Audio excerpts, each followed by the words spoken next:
Hey, how's it going, guys? This is Anthony from Anthony's Customs, and for this review we're looking at another old figure.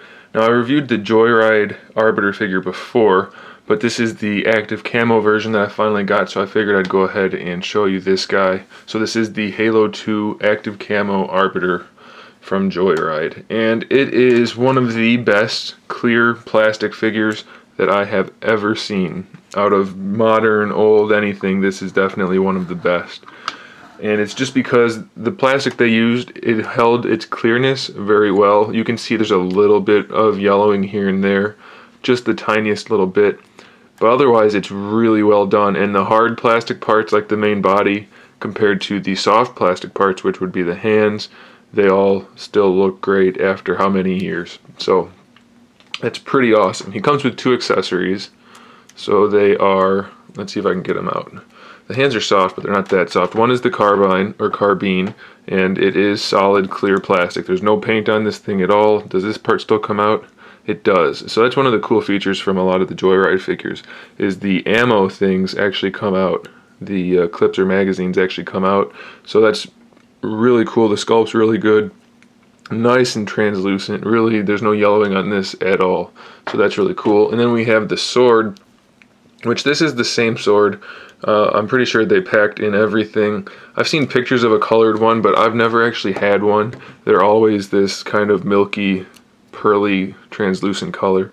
And the hilt of the sword is not clear, unfortunately. And this, unless mine is packaged incorrectly, that's kind of a bummer because it should probably be clear. But still, it is translucent and it's nicely made, so that's pretty cool.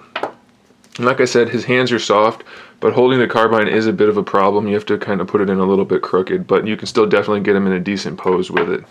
So there's obviously no paint on the figure. It's just the molded clear plastic, but the sculpt still shows through because it's got really good sculpt work. I think the only kind of complaint I have is the head is not the best.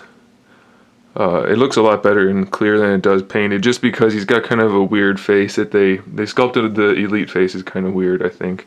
But otherwise, he's done really, really well. He's got a fair bit of articulation on him. So he has this kind of pivot in the neck that lets the head go up and down. Then there's a swivel for the head right there. The torso. The shoulders have ball hinges. So basically the same as Marvel Legends or DC Universe Classics. The armor does get in the way there, but what are you going to do? There's a bicep swivel right there, single jointed elbow, and then there's a wrist swivel. And it's the same on both sides. There's this armor here doesn't get in the way at all, because this armor does, but still, not bad. Then he has the diaphragm joint, which is still fairly limited, but it is there, so that's nice enough, I guess. It could be better, but, you know, for the time, it was pretty well done.